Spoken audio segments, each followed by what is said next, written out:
nightgown is always funny. A Derrida in a nightgown is sometimes funny. For Derrida and his cat. I must make it clear from the start that the cat I am talking about is a real cat. Sorry, I got caught up in the moment. The cat I am talking about does not belong. When I'm upset, I eat. When I'm happy, I eat. When I see myself naked under the gaze of the cat, don't just stand there, pass me the rubber ducky. What should I think of this sentence? Wait, pilgrim. The word love, either as a verb or a noun, would be destroyed in front of you. My mother was a saint. I could take anyone in this cinema, plus psychoanalysis equals the science of ... Are you listening, witch? A little cat, this cat I am talking about, which is also female, isn't. Oh, it took all my self-control not to eat her. I would like to choose words that are, to begin with, naked. Let me tell you how I went from man to cat in one dumb moment. It follows itself. Cats are a tad more political.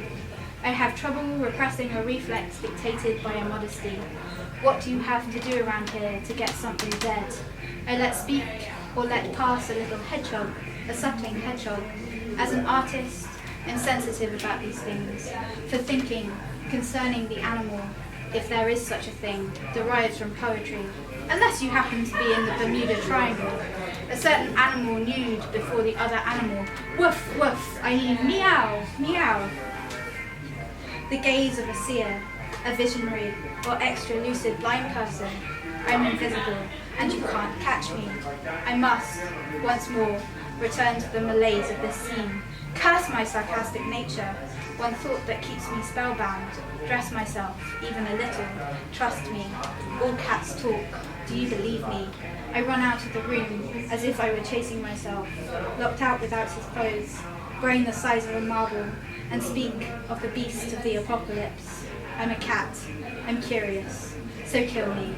One cannot say, here are our monsters, without turning the monsters into pets. It's the 90s. Nobody eats mortals anymore. One's sex exposed, stark naked.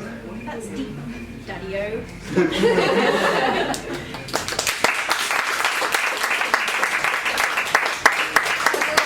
A lot of fun to write, because I got to watch clips of Sabrina the Teenage Witch on YouTube, which I haven't watched since I was like 12.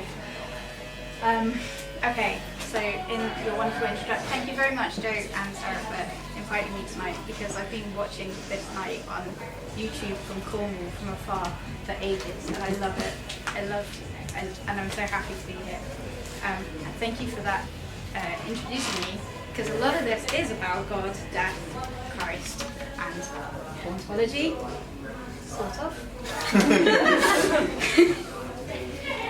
Certainly, I mean, I could justify it in saying that Christ is a kind of haunting of being here and being there, but, you know, this isn't like a sermon, so I won't. This next poem is called I Am Sure It Was a Crime Against an Unknown God. The body is monstrous. It ends with revelations broken open. Is a box in which the body is broken with a kiss. Tell me how sex is so far removed from this feeling of loyalty. This book of life begins and ends with a broken open box. And still, I live with you while you are dead in this broken box, where your hands, your spells, your curses, the mystery of your ritual, snuffed like candles, now you are music in a box. The dancer, broken, all body, no head, and he spins strange and scattered perfumes, a garden full of doves, the language of birds set loose from the broken box. My hands are worn from the trauma, my birth, 2 signs of puncture, and a blood-red wimple, the robin's passion, the robin that now lies still in the broken box. A little bit cheerier. It's called Christ is Not a Pipe. Christ and Antichrist are inseparable. I just say that in Cornwall I wouldn't get that laugh because people don't know this is not a pipe. Thanks guys. Christ is not a pipe. Christ and Antichrist are inseparable. Stablemates, dark horses, together they come forth from the grey mare, their figures adorn of the other. One minds at the mirror, the other, a slow musing, the Christ is a pipe. Je ne regrette rien. The Antichrist is not a pipe. Je regrette tout. This is not a Christ, but that is a Christ. A spectacle, a spectre. That photograph of Christ is distorted. A distorted photograph. A photograph is a child pointing. That photograph is a Christ on a cross. That photograph of a child pointing at the altar dissolving, a blur, a language, a dissolving in Christ, and a Christ moving, always moving away from the child pointing. Christ is a pipe. Christ is not a Christ, but a pipe, an anti-pipe.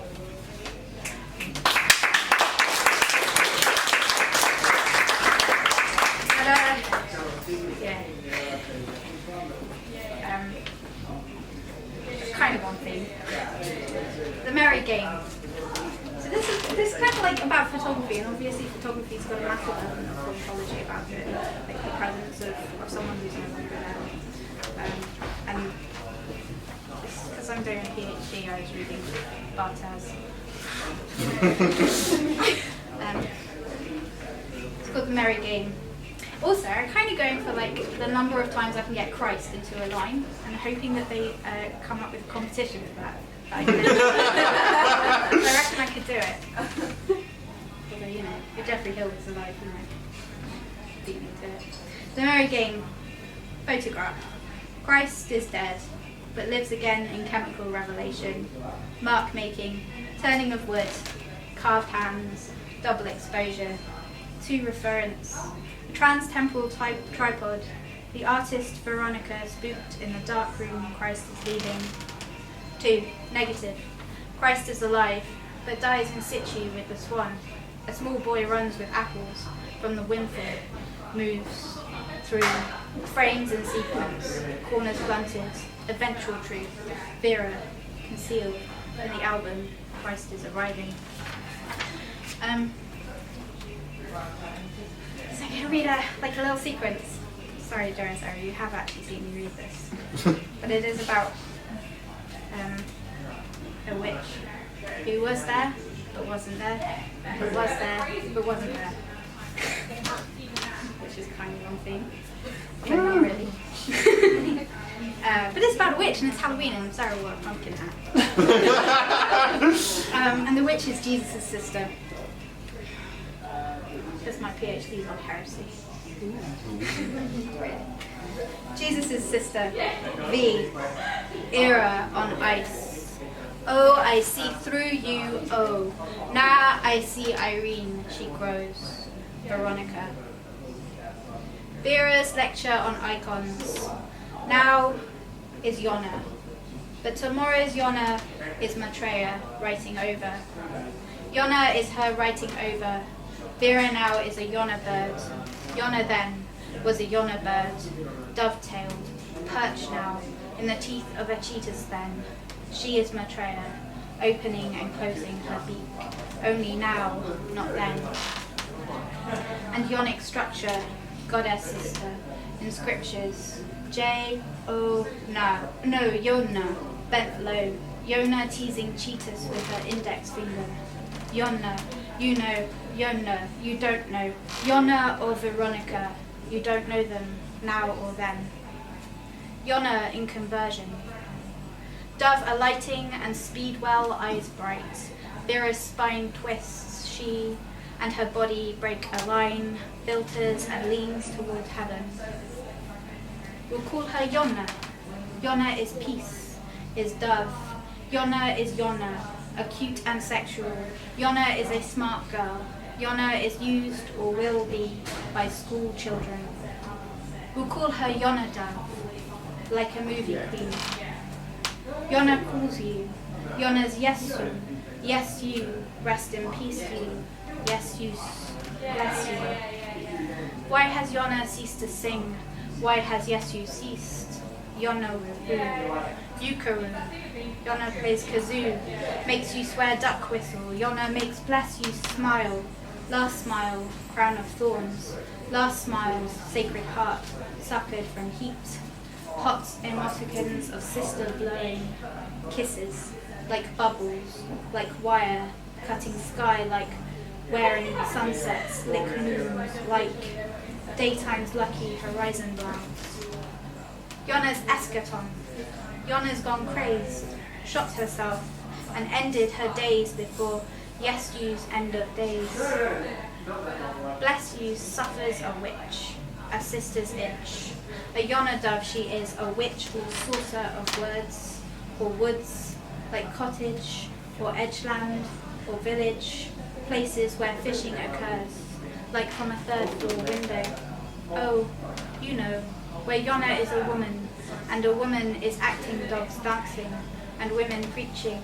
Yona, who used to be a movie, a queen, a bee sting stuck in melting celluloid. Yona is buried at Elephant and Castle. Her heart was like a singing dove, a bird, a Yona bird, a Yona love, who loved and lost and loves Yesyao. She hears him crying at night near the window. She turns her light on, and Yona and Yesu listen to the shipping forecast from her flat on the old Kent Road. Full of cats and toads, she carries a tote full of apples on the omnibus, already waiting for the mice leaving the city on the steps of St. Paul's. And Yona dove, yes, Yona bird, blesses this house.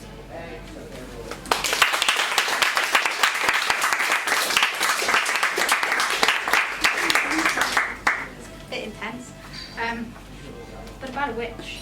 And I like the idea that Jesus' sister is a witch. I'm going to read some Moomin poems because it's really like the most on-theme thing. It's the presence of Moomin. Or the absence of Moomin. The presence and the absence and the presence. And some more absence. God, I hate Derrida. So yeah, I'm just going to read one or two. I really just because I miss Moomin Mama and I think I should read her a little bit more. Again, a kind of depressing set. Sorry guys, usually a bit funnier than this. Untitled. Salt water dissolve. Absence, presence, title, no title. Oh. Moomin realizes the moment, somewhere between the world and its shadow borders. On the pavement he smudges the morning. Faded charcoals on grey stone. An image emerges from the abstract print. Moomin Mama's collection. Sea life fills her polythene vases with the remains of jellyfish. Their blue filaments, luminescent along the shoreline. She arranges these spoons in the kitchen window. Moomin Mama's reflection. Her rosary of microbeads, moving in and out with the cross tides. The leftovers of seagulls, terns, and herons are the stenciled icons of tomorrow's weather. Moomin Mama's psalm. Mother music screeched above the organ highway. Summer's coat of foxes sizzle on tarmac. The past and future fall away, exposing a keel beneath the limestone. Moomin Mama's feet. Toes curl into sand, cake crumbles into tea, and somewhere the samovar overheats nearby. Untitled, elemental. Moomin Mama is the breeze. Her glasses, floral headband, Moomin keeps. Her apron strings striped like candy. How he wanted her, longed for her. Her name in gold foil. A solitary noun, no verb, encased, all her process lost.